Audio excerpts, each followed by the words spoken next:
So we go upstairs to my bedroom, and he shuts the door, and then he tells me to take my shirt off.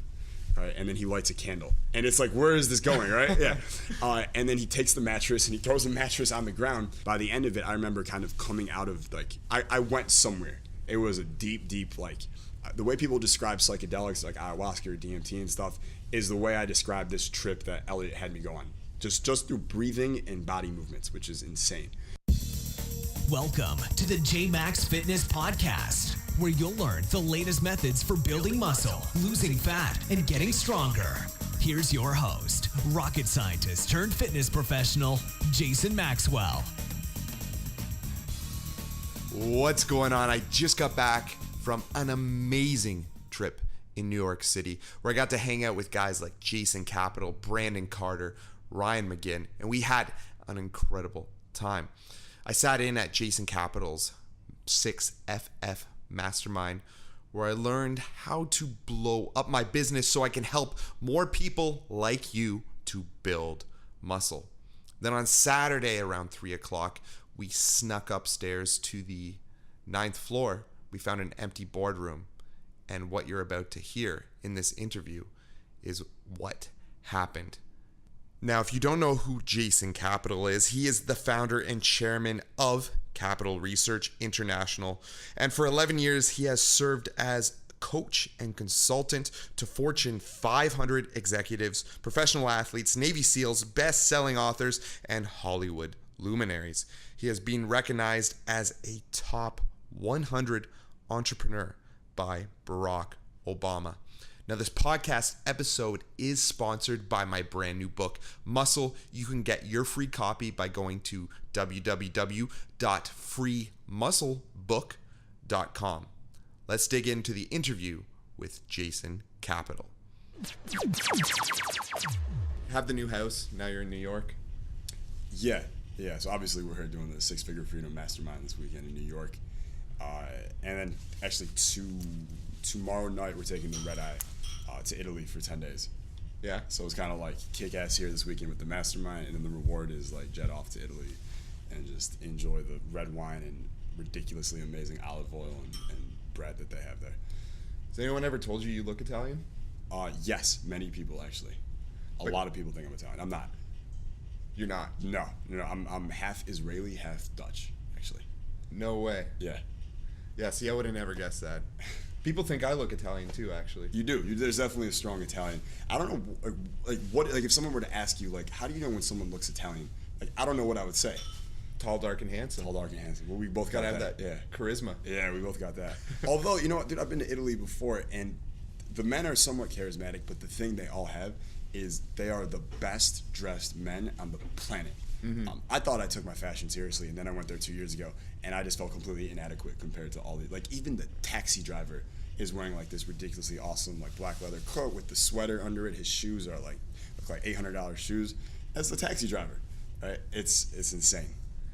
It's those loafers, man. Yeah. The loafers, right, with the no socks. Exactly. Yeah, it's a good look. They look good. You know what's funny? I was hanging out with Ryan last night, your buddy, and he was telling me that back when you used to travel, you'd be the guy who brings the blender, the spinach, and the kale. Yeah. What's the story behind that?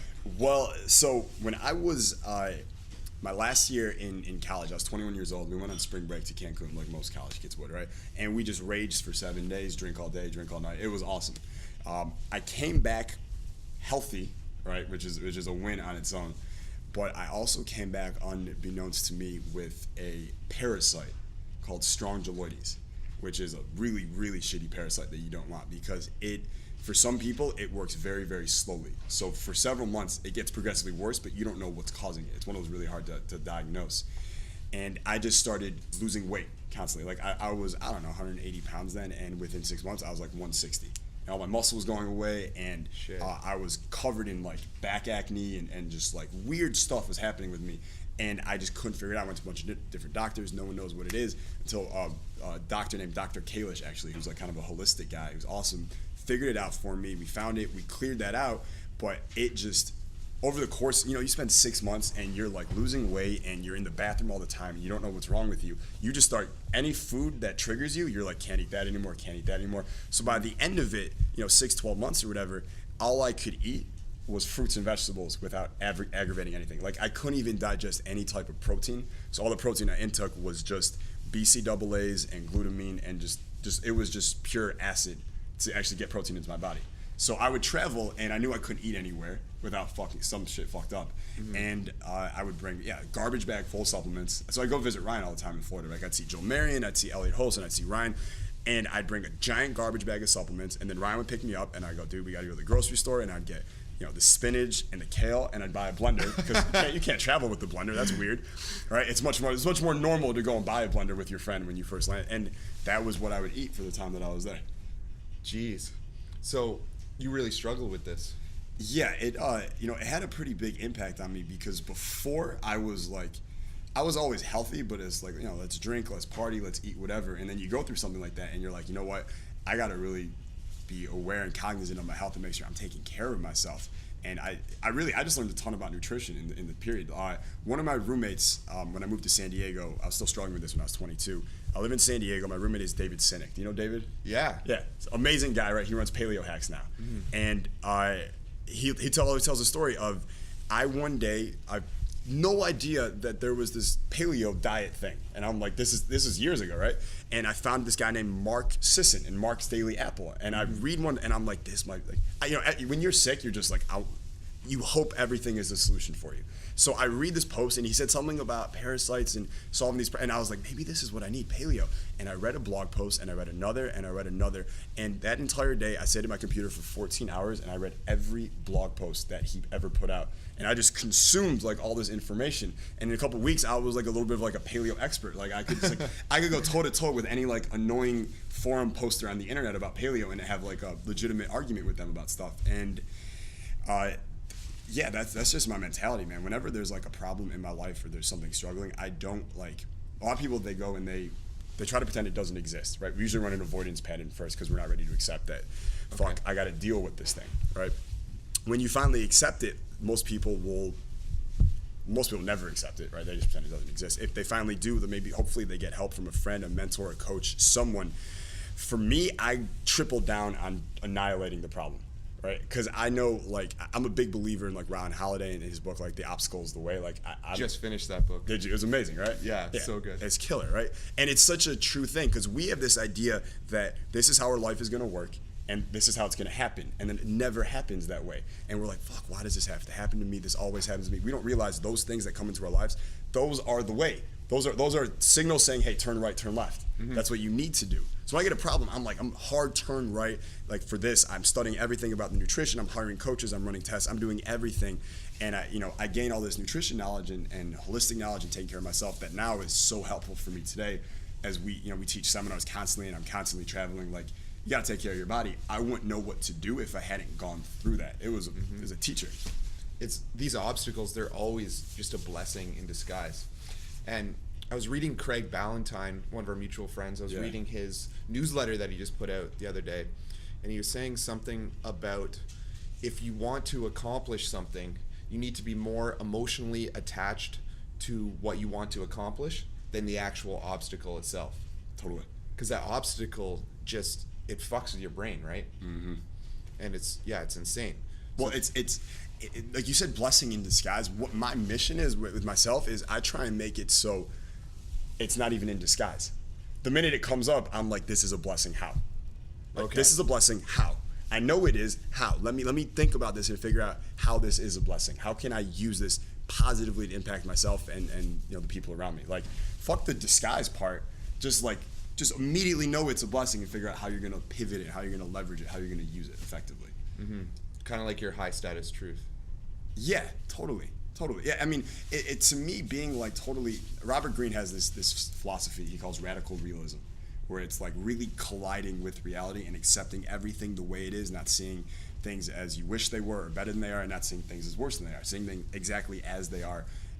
All weekend here, I've been saying over and over, all progress starts with truth, right? It all comes back to that, where it's like just accept that this is like the hardest part is just accepting it, right? So for instance, let's say that like for me, right, one of my goals this year has been to scale my company from very high 7 figures to 8 figures, right? And we're doing a really good job, and we're really close. And in fact, this past month, I thought we were gonna crack it, right? And we didn't. There were a couple things that happened with a couple team members where there were just a couple breakdowns in our systems, and it stopped us from achieving that goal, right? Now, most people are, spending years working towards this goal, months especially scaling up towards it, and now it doesn't happen, right? Most people, they get frustrated, they get upset. I have to give myself like 2 or 3 minutes to get fucking pissed off. I go in a room, I scream, I throw a pillow, I do all kinds of like weird shit like that. But then I come out and immediately I'm like, how am I gonna use this positively, right? How am I gonna, what are the lessons I'm gonna take from this? How am I gonna use this so that next month we don't hit 8 figures, but we cruise right past it? Because I know this is gonna make me stronger. I know I'm gonna learn more here.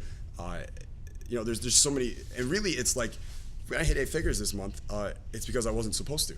Right? It's a lesson to me saying, yo, dude, your systems aren't strong enough to handle it. You don't have a foundation in place to handle how big of a house you want to build. Go back and fix your fucking shit. And that's what I'm going to do. I love it. I was talking to Ryan last night, and basically he kind of said, you have like the face of Genghis Kahn and the fingers of King Midas. That's amazing. He didn't say it, I said that. That's awesome. Basically, he said, everything you touch just seems to explode. But he says that you show no weakness.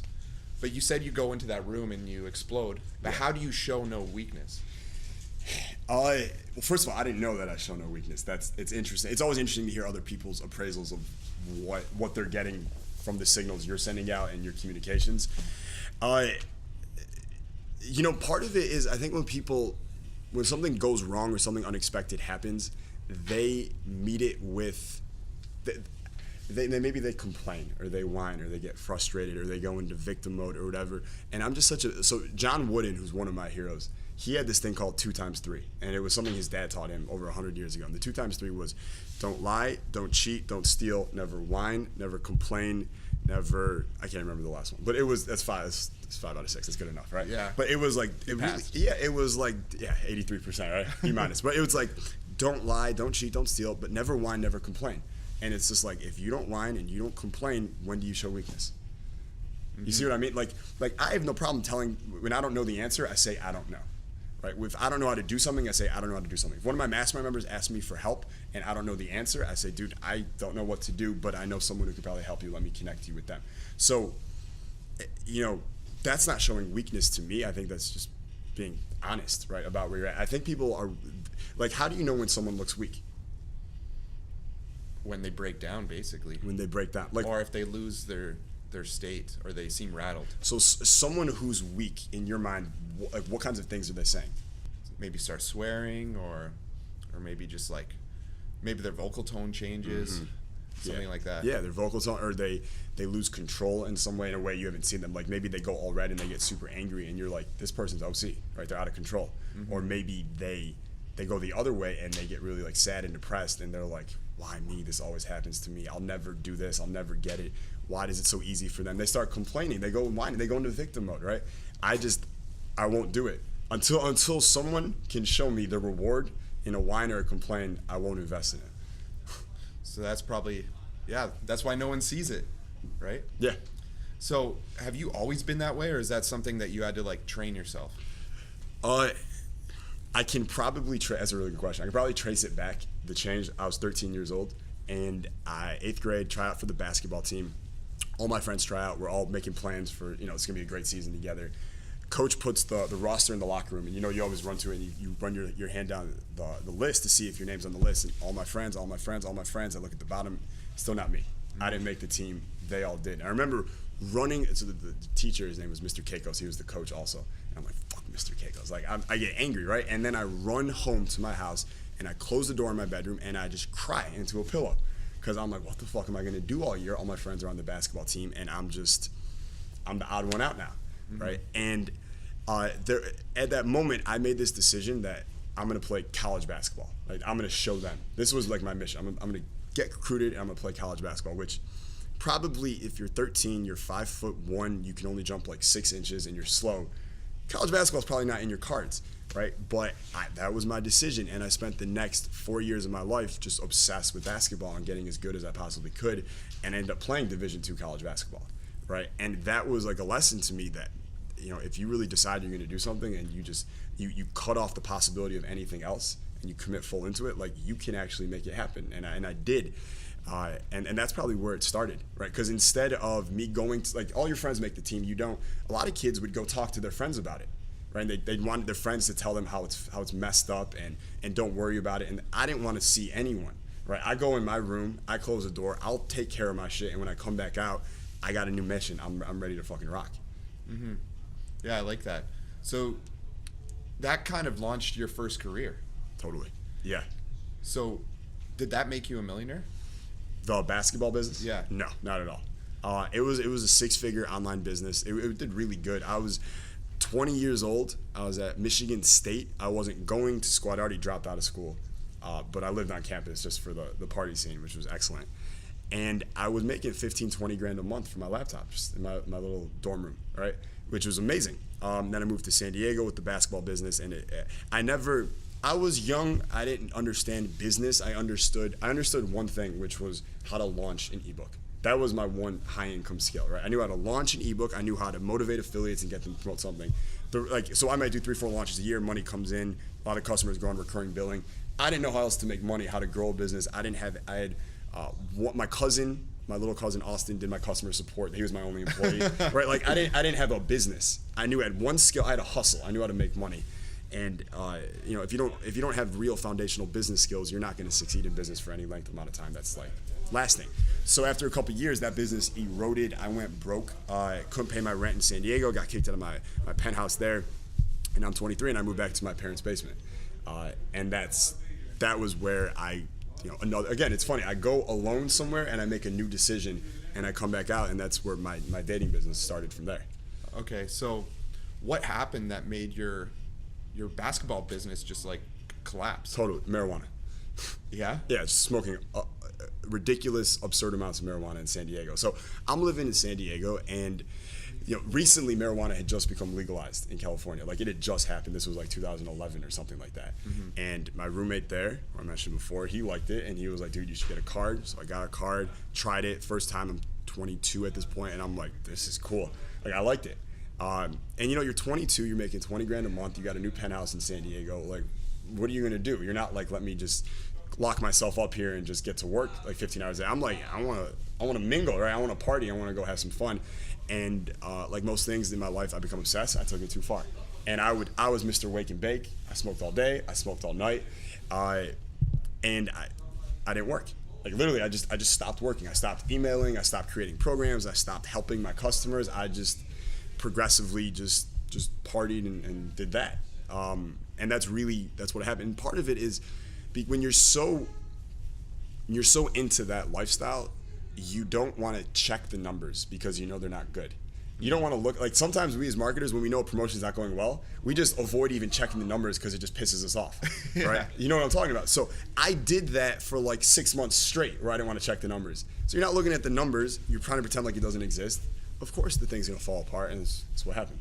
Mm-hmm. Do you still smoke weed? I have a ritual for it now. So one night a week I do, and legal of course, but it's like a thing. Like, I like candles. My house is right in the ocean now, so like I sit outside, I bring a journal with me, and it's very creative for me. I get a lot of insights when I do it. Okay. Yeah. And you don't find you ever get like crazy munchies or any negative side effects or anything? I mean, I eat a lot. I definitely like to eat on it. I'll usually journal for like a couple hours and just brainstorm different ideas. And I like when I'm brainstorming business models or product ideas or ad strategies or pre-rolls and stuff, I like to draw. I don't write as much as I draw. Like, okay. I sketch, like, instead of saying what the words the copy should be, I like draw pictures that symbolize what it should mean to me, and I work better that way. So I'm sitting there, I'm a little high, and I'm drawing shit. Do that for a couple hours, and then I'm like, all right, fuck, I'm hungry. Right? and then I go raid the kitchen and I see what's in there, and I just go ham. What's your go-to? Quest bars right now. Really, yeah, Quest bars? I eat a ton. I hope he doesn't mind me saying this, but the only person I know who eats more Quest bars than me is Craig Valentine. Yeah, which is he like kind of hides it a little bit. Which, Craig, you need to start sharing this shit, all right? But I love the chocolate chip cookie dough. I crush, and that's if I'm eating healthy, right? Like, I was eat a lot of literally. I will just eat a ton of Greek yogurt and Quest bars, and maybe some. I like chips and salsa. I'll like go through a whole bag of chips if I want to. If I'm going like eating shit I shouldn't, I'll go through a whole tub of ice cream, like no problem. Yeah, next thing you know, it's just gone. Yeah, the whole bucket of chocolate ice cream is gone, and you're sitting on the couch like, what am I doing with my life right now? Right? It's that post ice cream feeling. Well, that's how you felt for 6 months straight back when you were, what, 22, 23? Yeah, well, similar, yeah. Yeah. So you moved back in with your parents. How did that feel? You know what? The parents part was great. My parents are amazing. Like all parents, they're not perfect, but they are so supportive of me that, like when I moved to San Diego, I think I'm hot shit. Like I didn't call them as much as I should. I'm not texting mom and dad like I should. They don't hear from me for weeks. They're like, is he still alive? Right? And then the minute I have no money and I call them, I'm like, I got to move back home. There was no, come on home, we got you, right? So they were so welcoming, so supportive. The only thing is when I went back home, I was like, I know this isn't the right environment for me at this point in my life. Like I have visions of, for some reason I always wanted to make sure I was a millionaire in my 20s. That was like a milestone I knew I needed to hit. I don't know where it came from, but I did. And I'm 23 and I'm like, I need to be a millionaire like in the next year. Like otherwise this is too late, which you make up these ridiculous stories with yourself, but it was motivating to me. And I would lock myself in the basement. My parents would be upstairs, at night watching different TV shows and stuff, and they'd always invite me and I'd always say no and I'd shut the door. Right? I'm like, I love you, but no. Right, because I have to work. I have to figure out where am I going with this business, right? Am I still doing basketball? Am I doing, like, even in that period, I was very lost and I was very uncertain because basketball partially also eroded because I didn't play anymore. So I couldn't relate to my customers anymore. I couldn't describe their problems. I didn't know what they were going through. So it's like I can't go back to that because I don't want to do that anymore.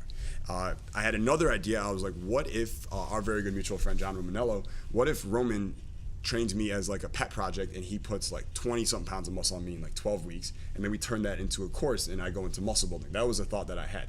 And we actually texted about it and we almost went and did it. And then my last one was, what if I go into dating coaching? And I had done dating coaching at Michigan State when I was there.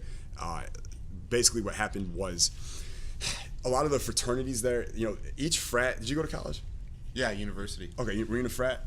No, I wasn't. But like how the frat sorority thing works? Yeah, I actually know it better from movies because in Canada it's a little different. Okay. What movies are you thinking about? Like Van Wilder? Perfect, yeah, totally. Yeah, Van Wilder's perfect, right? So like that's how it was. Like every frat had their sorority that they mixed with. The guys in this frat hooked up with the girls in these sororities. Like that's just how it was. And I started like dating different girls in all these different sororities on campus, and a lot of the frats didn't like me for that. I would get shit for that, right? I'm taking their girls. I don't like it. But one of these guys had like the perspective to be like, well, why don't we just ask him to teach us what he's doing so that we can get the girls we want too? So I had 6 guys in a frat who sat down one like Friday night. Everyone's drinking like Red Bull vodka, and I'm on a whiteboard teaching them my dating ideas, right? Literally. And it turned to the next time there's 12, the next time there's 20 guys, and it just kept growing. And then their older brothers who have jobs, they hear about me, and I actually started getting paid to teach this stuff. So when I moved to San Diego, I didn't do it, but I was still very much involved with studying this stuff and obviously living it and using it. Mm-hmm. So I knew, living in my mom's basement, I'm like, I think this is what I want to do. My greatest fear though about this was, what will other people think of me? Like my friends and family, like if I'm out there and I'm, for lack of a better term, I'm teaching dudes how to fuck girls, what are they going to think about me? And that was a roadblock for me. And at some point I was like, you know what? Like I get one life. This is what I want to talk about. I'm not going to talk about it forever, but I want to do it now. And I went and hit it, and that business exploded. And I went from mom's basement to a mansion on the beach in about 9 months. Went from broke to millionaire in 9 months, and that was amazing. Why were you so passionate about it? I sucked with women. It's funny, when I was younger and I tell people that, like, no one believed me. There's no one believed me in this. And I'm like, you don't understand. Like, I did not kiss a girl until I was 20. Like, jeez. No lips ever touched mine until I was 20, right? And, I played basketball. That didn't do it. Like, I thought if I played college basketball, you should get some girls, you're an athlete. Nope, that didn't do shit. Because I realized I didn't know how to talk to them, right? I would talk to girls and I'd just bore the shit out of them. There was just so much, and it wasn't that I was boring, it's that when I would speak to a girl I liked, my filter would go to 100%, and I couldn't say the things I wanted to say, I couldn't tell the stories. You're like, I don't want to make this joke with her, you hold back on everything, and that's what I did. And of course, if you're not putting your true personality out there for her to see, what's there for her to feel attracted to?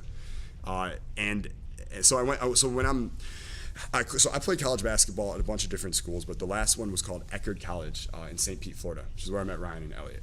No way. Okay. Yeah, I literally Elliot's gym strength camp was a block away from Eckerd College, 54th Street Avenue in St. Pete, which is crazy. That's how I met them. And I go back to Michigan State for like my last year of college, and I'm not playing basketball anymore, and I'm like a real college kid now. I've never had a real college experience because all I was doing was playing basketball. There was no partying, there was no red cups, there was no tailgate. I didn't do any of that. So I'm like, let me try this. So I go out with my friends the first weekend, and we go to a frat party, and they walk in, and they each pull off a girl in like 5 minutes, and one guy is like twirling her, another one is like picking another girl up and like spinning her, and they're all laughing and giggling. And then I meet this girl, and I talk to her, and in 2 minutes, she goes from interested to disgusted, right? And it's not like I didn't like say anything ridiculous. It's that I didn't really say anything at all, right? It was, where are you from? What's your major? Oh, that's cool. Awesome. Weird, awkward pause. Nothing. After 2 minutes, she's like, I'm going to go find my friends, and just walked away. And it was like, there was, for a few weeks, those little subtle rejections, not like real rejections, just those little subtle rejections built up and ate at me. And I was like, you know what? Screw this. Like the same way basketball became my thing in the teenage years, like I was like, girl, I'm going to master this girl subject. I'm going to figure this out. And then, so did that lead you to like a certain book or videos? Like, yeah. Who was your guy? Well, of course, the first book, like most guys in that industry, is The Game, Neil Strauss, right? And I read that book, and I read it in a day. I was like, this is amazing. Like, there's like tricks you can use. I was like, this is crazy. This is unbelievable. So I read that book, and one of the most important things that happened to me wasn't just the books and ebooks and stuff.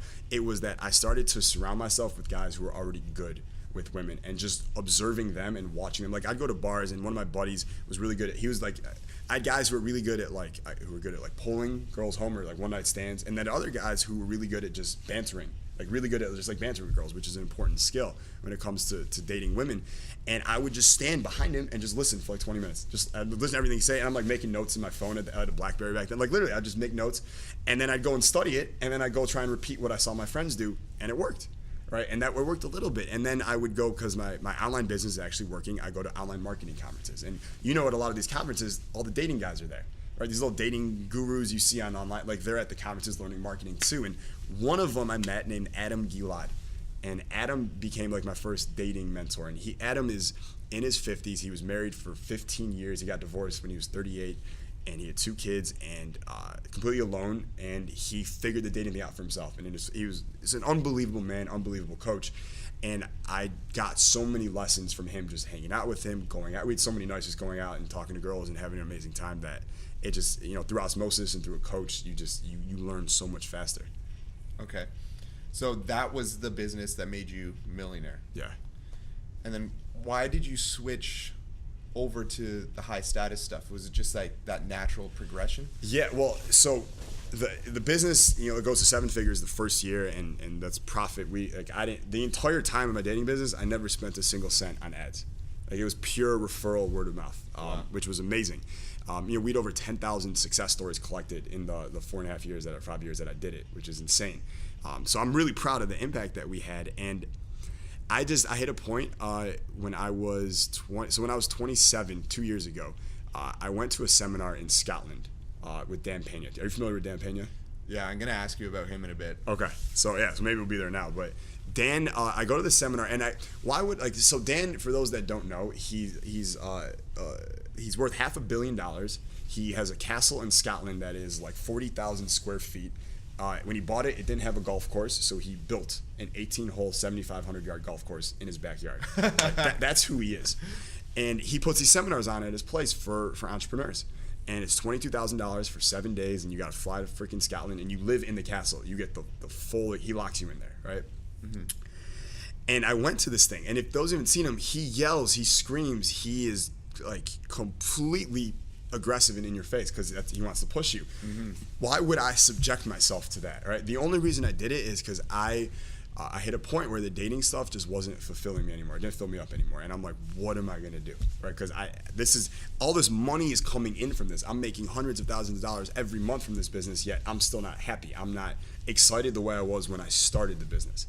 And I don't know what to do. So I need to go to this guy, and hopefully he can help me figure this out. He can coach me. I needed that. So I go there, and one of the lessons he kind of gave to me, one of the best quotes he ever told me, by the way, and it just hit me when he said it, was that man's greatest burden is unrealized potential. Right? And when he said that, I was like, that's me. I feel like I'm unrealizing some shit right now. I want to realize it. And I left that seminar with the idea, like, I made the decision. The dating thing, we're going to slowly phase that out, and I'm going to pivot it into something else. And in the dating business, one thing I found is that when it came to helping guys get better with women, it's not what they say. It's not the words, the jokes, it's the text. It's about who you are and who she's, like, how do you, like, and that's vague, right? You're like, well, what the fuck does that mean, Jason? It's about how you present yourself to her, not with what you say, but with your sub-communications, your body language, your eye contact, your vocal tonality, your energy, your charisma, your presence. These are the things that really make a big impact. These are like the 80%, not the 20% of game or of attraction. So I had a program all about this stuff to my dating clients. And what we found is that, I created dozens and dozens of programs, but it was my status course that was just the most success stories. They all said it was the best. They got the most results from it, etc. So I was like, I'm going to go into personal development and income training, which is what I'm so passionate about now. But I'm going to lead into that niche with the thing from my dating experience that I know gets people results more than anything else, and I know no one fucking talks about, and it's status. Mm-hmm. Well, you know what's crazy? I just broke up with my girlfriend at 8 years in January, and then that led me to your book. Wow.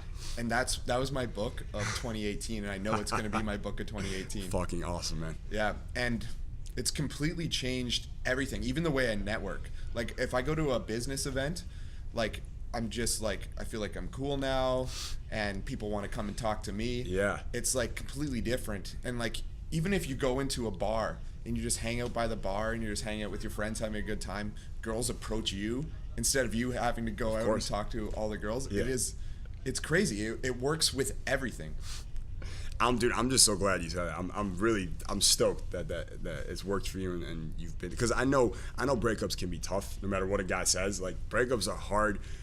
To me, breakups, things like that, are just as hard on us as like breaking a leg, right? The only difference is, you break a leg, you can see it. They can put an X-ray and see it. You can't see where the emotional wound is on a breakup. Mm-hmm. I know that shit's tough.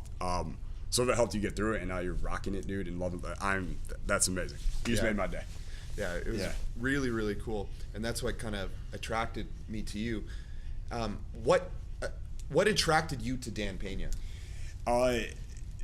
Fucking ruthless, right? Just total ruthless. And it's funny because you said Ryan described me with the Genghis Kahn face or whatever, because to me, that's a part that I'm still cultivating within myself. The ruthlessness. I wanted some of that in me, if that makes sense. And that's what it was. He just does not give a fuck. Like, and he's not trying to hurt anyone, but he's so clear in his intent and his communication that I just wanted more of that in my life. And it's still something that I'm always working on today. Like, we have team members maybe who, let's say that they're underperforming with our team, but I'm friends with them. And I have no problem telling them they're underperforming, but firing them is a whole other issue for me. It's something I'm even working on right now, like, truly, because I like them as people. But if my company is going to achieve the mission that I've set for it, and if I don't want to waste my talents, which I don't, then we can't have people on our team who are underperforming. So a few years ago, I probably would have dusted it under the rug and pretended that, hopefully they'll figure it out. And now I'm like, we need to deal with this problem now. Either they need to step up or we need to part ways, and we'll point them in the best direction that we can. But we're on a mission now. Like, we got to rock this. Mm-hmm. Like your sales guys, what just happened? What do you mean specifically? How many people you just had on trial? Yeah, dude, the last 2 months, we've had 15 people who have tried out for our sales team. All of them are gone, right? So it's 20 total. We've kept 5, 15 have been gone. It's just like, because it's funny is a lot of them were customers of mine, whether last year or 3 years ago. So like, I feel somewhat indebted to them because I'm on a mission to help them. So if I'm on a mission to help them, how can I fire them? Right? Because that's not helping them. Yeah. Kind of. It's these weird mind games, but it is also helping them, because if I keep them in a position where they're not performing well, then I'm not going to feel good about it. I'm going to grow resentful of them. They're not going to feel good about it because they know I'm just giving them sympathy employment, right? And that's not good for anybody. So the best thing I really can do is cut the cord as fast as you can. As Dan Pena would say, turn the key. All right? He would say, turn the key. Yeah. Yeah. A little more lewd. Yeah. Of course. Yeah. So it's kind of interesting because you're attracted to that meanness of Dan Pena, And you said that you are trying to grow right now, learning how to fire people, working on yourself. That's Kaizen? Totally. Yeah, everything is Kaizen. Kaizen to me is this overlooming mentality of everything in your life. There's nothing in your life that you can't make better, whether it's something around you or it's a skill within yourself. Everything can be improved completely.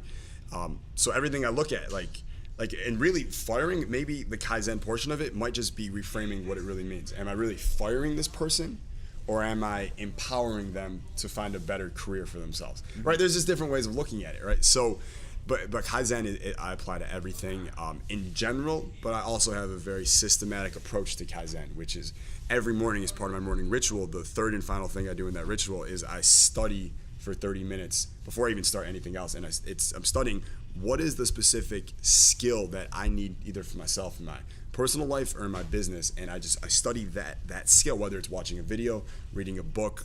I have 4 coaches that I hire, so we have calls in the morning sometimes. And every day I have to put in at least 30 minutes towards increasing that skill. It's like my skill acquisition half hour every day. All right, so what are you working on now?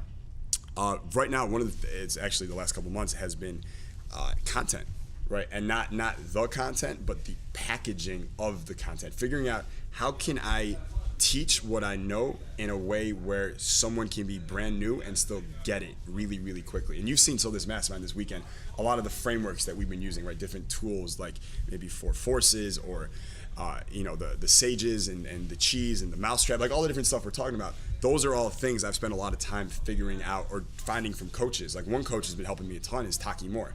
I don't know if you know who Taki is, but I'm just giving a shout out now. He's freaking amazing, this Australian dude. But he's been helping me package my content in a way where it clicks better with my customers so that they can get the results faster. That's the thing right now. Okay, that's cool. Yeah. It's kind of funny. I was talking to one of my coaches, Vince, and I got in a conversation with him, and I was like, having a coach is like unbelievable. And it's funny because you can't pick your parents, but you can pick your coaches and mentors. Totally. So you have 4 coaches. Why do you have 4 coaches? Because I don't have time for 5. Really, yeah. It's funny you say that because there's periods I've had in my 20s where I go 6 months, 12 months, 18 months without a coach. And, it's like you get a period where there's no coach and you chill, right? And then 1 month turns to 2 month turns to 6 and there's still no coaches. And then you finally, you get the right opportunity, the right offer comes your way and you're like, all right, I'll try it. And then you get the first session with the coach and you walk out and you go, what the fuck is wrong with me? How have I gone this long without a coach? What was I thinking? It happens every time. So now I've firmly established in my mind, never go any period of time without at least one coach in your life. You need it. It's just you get there so much faster. It's so much more helpful. So I have 4 coaches because there's big areas in my life I want to keep pushing ahead so much. I'm just ambitious that way. So one of them is a bioenergetics coach. And that really doesn't have much to do with what I do in my business. That's more personal, and bioenergetics is something I learned from Elliot. Are you familiar with it at all? Actually, no, but I know Elliot is big into it. Yeah. So he got me started. In fact, at my last High Status Summit last year, Elliot spoke, and the day after, he came over to my house, and a bunch of the speakers were there. We were just kicking it, and I asked Elliot, I was like, I want you to put me through a bioenergetics session. And he was like, all right, let's do it. Right? And in the way only Elliot Music to his ears. Yeah, maybe. Elliot's an enigma. You never know. Right? But he was like, let's do it. So it's just funny. It's the way I describe it, it's literally what happened. So we go upstairs to my bedroom, and he shuts the door. And then he tells me to take my shirt off. Right? And then he lights a candle. And it's where is this going, right? Yeah. And then he takes the mattress, and he throws the mattress on the ground. And for 45 minutes to an hour, something like that, I don't even know, we just went through these deep, different bioenergetic exercises. And by the end of it, I remember kind of coming out of, I went somewhere. It was a deep, the way people describe psychedelics like ayahuasca or DMT and stuff is the way I describe this trip that Elliot had me go on. Just through breathing and body movements, which is insane. And I remember waking up, lying on the mattress, looking at the ceiling with the biggest smile on my face. Just the most joy I've probably ever felt in my life in that moment for no reason at all. Huh. It was amazing. And really, if you talk to a bioenergetic expert, they'll tell you that's the result of some type of repressed joy that we were able to release. And this is the afterglow of it, which is great. So after that experience, dude, I was I'm doing this all the time, right? I was like a drug for me. So I got a bioenergetics coach. We work on that. I have a copy coach. Right? Copywriting is enormous. You know the 3 high income skills: copy, speaking, sales. So copy is super important. So John Carlton, who's probably the best copywriter alive in the world today, I get on the phone with him twice a month and we work on my copy skills and what we're doing in our business. Taki Moore is another coach in terms of sales and in terms of content. I go to him. So there's coaches for all these different things because I just want to get there faster, man. Mm-hmm. Who's the one coach that you would love to have, past or present? Wow. Tony Robbins. His fee is $1 million a year for his coaching. And I don't even know what you get for $1 million. What I've heard is that there's like a daily email for like 5 minutes where you basically send him a checkup on what you're feeling, like your state and different stuff, and then he might give you a little feedback, and then maybe I think an hour call a month, and that's like the whole program, right? I just give me like 4 hours immersion session with him. That's what I want to know because I want to know how he scaled his actual coaching business, and I would want to know the boring stuff. How did you structure it? What are your operations like? Like that's the shit I want to know. So when are you going to sign up? That's a great question. Within the next 3 years, let's say that. Yeah? I'll find that out, yeah. Well, we have that on the recording. So we do. We'll have to keep you accountable for that one. I'm committed to it. The other guy, I'll tell you that he's not a coach, but I would love to learn from him, is Conor McGregor. I freaking love Conor. And in fact, yesterday, walking back from our mastermind, I'm walking into the St. Regis Hotel, and I look at the street, and there's an Uber, back seat, window down, arm out, arm's got tattoos on it. I see the arm, and then I go to the face, and it's Conor. No way. Just chilling right there.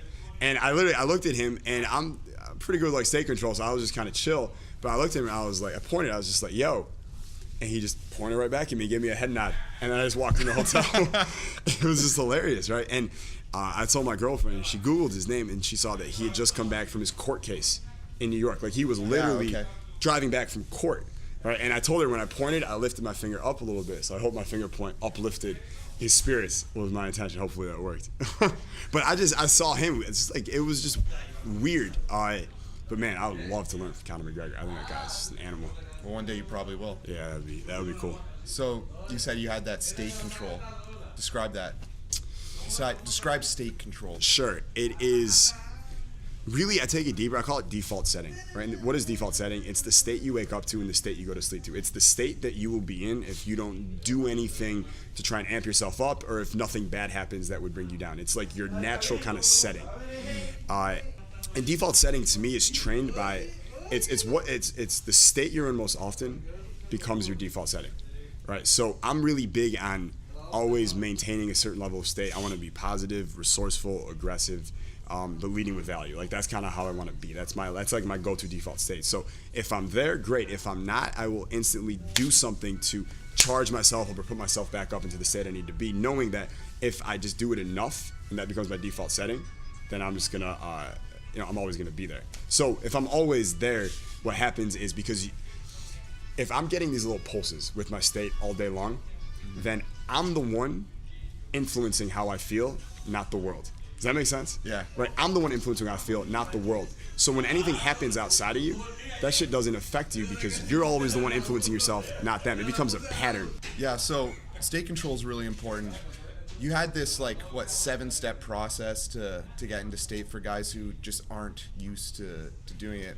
I remember one of them is you ground yourself and then you end with this and you have your breath of fire or whatever. Yeah, it's all different stuff. Yeah, and really there's a million different ways to get yourself into state. It's just finding what are the ways that are best for you, and then really repping those out and making them a part of your daily rituals, right? Something you do.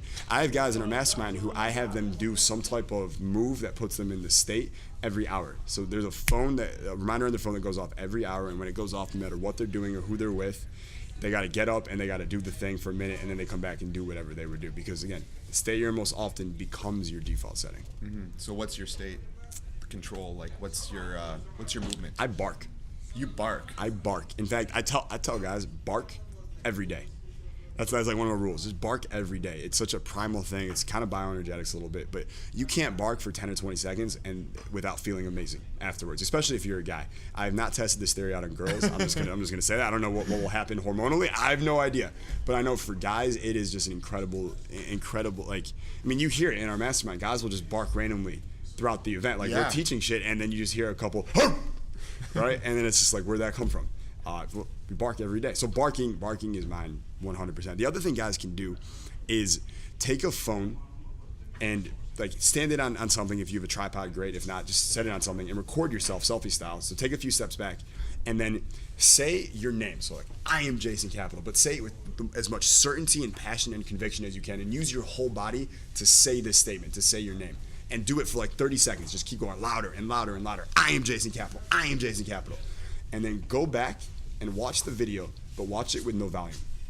And look at what was the physical movement you were making when you were saying that.